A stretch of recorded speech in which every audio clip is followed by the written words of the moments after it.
Today's session is going to be about Einthoven's triangle, or Einthoven, depending on how you pronounce it. He's known as the father of ECG. Now, in making reference to what we call a 12-lead ECG, for those of us who are asked to do ECGs or EKGs, um, the development of that started back in, say, the 1890s, actually even before that. But Willem Einthoven is basically the father of ECGs that created leads 1, 2, and 3. So those are the first three leads of your 12 lead. These leads are known as bipolar leads because you need to have two poles, one being a negative and one being a positive to create one lead. So there's a better illustration of this off to the right here that you can see. But I'm going to use this because I'm going to be making some drawings and some notations, okay? Now, back in again the about 1890s or so, the first ECG monitor wasn't actually developed until like I want to say 1901, possibly up until around 1905 before the one that was actually used. These things were huge. ECG monitor was developed around 1901 is probably when the first one was used for patient care. The interesting thing about that, I'll just make a note of that, is that we typically think of a monitor being bedside. Well, the first ECG monitor weighed somewhere in the neighborhood of around 700 pounds or so. You've seen illustrations or pictures of it perhaps online. If you look up Willem Einthoven, you'll see that he's sitting there with his arms, both left and right, in a salt solution or in a bucket, and his left leg is also in a solution. Now, from my understanding, that the first patient that was ever monitored by an ECG machine or Einthoven's monitor was somewhere like across the street, or in the case in another building. So because the monitor weighed so much, like 700 pounds or so, they literally ran wires from that device to another building where the patient was to monitor their heart. So fortunately, we don't have to do that in today's world. But this illustration here is essentially setting it up on leads 1, 2, and 3. Again, this is the first three leads of a 12 lead. These again are known as bipolar. You must have two connections to create one lead. And we have leads 1, we have lead 2, and we have lead 3. Now, we're going to primarily be focusing on lead 2, in a lot of my videos, because this is the primary lead we use to view the cardiac activity or electrical conduction, okay? And as I've said in another video, which you might be able to take a look at later on, you'll see a link down below, about the P wave and so on and so forth. But let's get to this. Einthoven's triangle. Now, we have leads 1, leads 2, leads 3. Now, some of you will probably put more electrodes on the trunk of the body. Now, we call them limb leads simply because, technically speaking, these connections were on their arms and their legs, limbs. But we have a tendency in the healthcare industry to bring these electrodes into the trunk of the body. Some might be a little further out, actually on the deltoid muscles here, and a little further down, okay? But the reason that was, it was for convenience. The other reason was to cut down on the artifact that is seen on a monitor. So, you certainly don't have to put all your electrodes on the patient's arms and legs. But when you're doing a 12-lead ECG, which you can see that in another video, the lead placements or the electrode placements are very important. When you move an electrode, you're actually moving a camera, okay? And that camera view could be distorted based on, what your placement is and what you're actually seeing in terms of the heart, okay? All right, so let's just talk about leads 1, 2, and 3. All right, we'll start with lead 1. Now, lead 1, again, you got to have two electrodes. You got to have a negative and a positive. So you'll want to learn to commit this to memory at some point. If you want to get good at ECGs and electrodes and knowing what you're looking at as far as the actual tracing, you really got to kind of memorize where these leads are and which is negative and which is positive. So in relationship to these three leads, again, bipolar leads, okay, it will be your negative pole.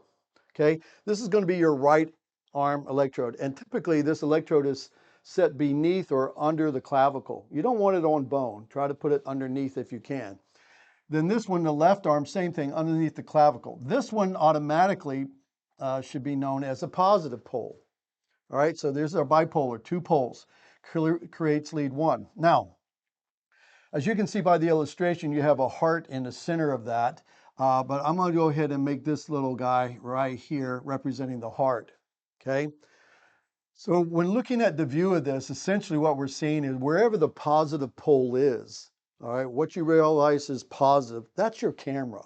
So the camera is looking back at the heart.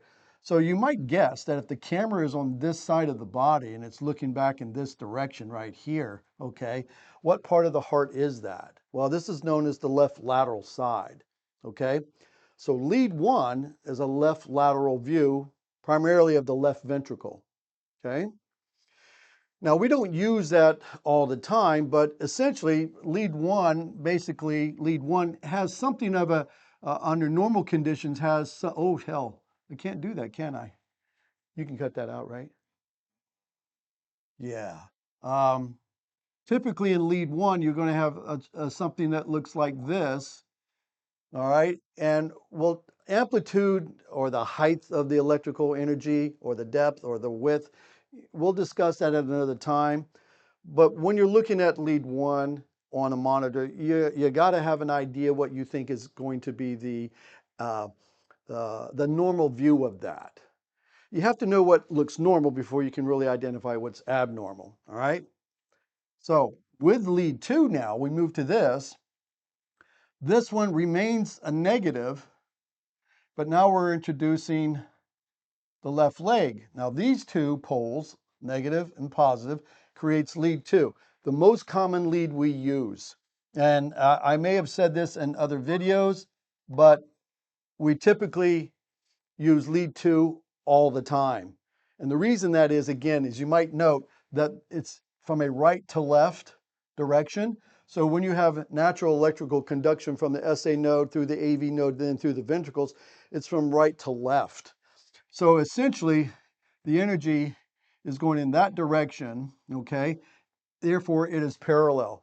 So you get a really nice view of your PQ and T. So if anyone ever asked you, or if you don't know this already, you say, well, we do lead 2. And then I typically ask my students this in class, why do we use lead 2? Well, the answer is because it's parallel to the natural electrical conduction of the heart, okay, primarily. And it's the best view also to look at a P wave, which you start looking at, okay? Start looking at those P waves. All right, so let's move to lead 3. Oh, wait, I didn't finish this. So being that the camera appears to be down here, all right, again, the positive poles are your camera. So now I got a camera view looking back up at the heart. So in this case, I'm looking at the inferior wall. Whereas again, lead 1 was looking at the left lateral wall, okay? Now, let's bring in lead 3. Lead 3, you might notice a positive pole and lead 1. It's now going to become a negative pole when looking at lead 3. And its positive pole will be the left leg. It stays positive. So now that I have got my negative and my positive, my camera still is down below. Again, slightly a different angle. You know, the computer does this. The software creates this different image to a small degree. We're still essentially looking at the inferior wall. So the first 3 leads of your 12 lead, or Einthoven's triangle, if you will, okay, is leads 1, leads 2, and leads 3. Lead 1 is a left arm, okay, and right arm, with that being the positive, camera off to this side. We're looking at left lateral view. Lead 2, okay, is a right arm, left leg, and this is an inferior view. And then lead 3 is left arm, left leg, and it too is inferior view. All right, so this makes up Einthoven's triangle. And of course, the other leads coming into play, leads V1 through V6 and leads AVR, AVL, AVF. That'll be another discussion coming on, but it essentially took around 40 to 50 years. Let me think about that for a moment. Actually, probably closer to about 40 to 45 years to develop what we know today as an actual ECG 12 lead, okay? All right, I hope that explains what Einthoven's triangle is. There's also this thing called Einthoven's law. I won't get into that too long. There's actually a complicated formula for that, but there's also an easy way of explaining that. It has to do with amplitude and depth of the measurements. Remember what we said, we can expect a certain view here, and the same thing with this. It's essentially going to be something similar to this. Again, you kind of have to understand what is normal versus what is abnormal. So if you see something that you expected to be one way and you find it to be something else, maybe there's an issue, okay? So there's your first 3 leads of a 12 lead. And the other ones developed, I think the next V1 through V6 didn't come about until the 1930s. So we're talking a span of 30 years before we saw other leads. And then AVR, AVL, AVF didn't come into play until the 1940s. All right. So hopefully you enjoyed and got something out of this video. Please take a look at the illustration a little closer, of course, and see my other videos. Thank you very much and have a good day.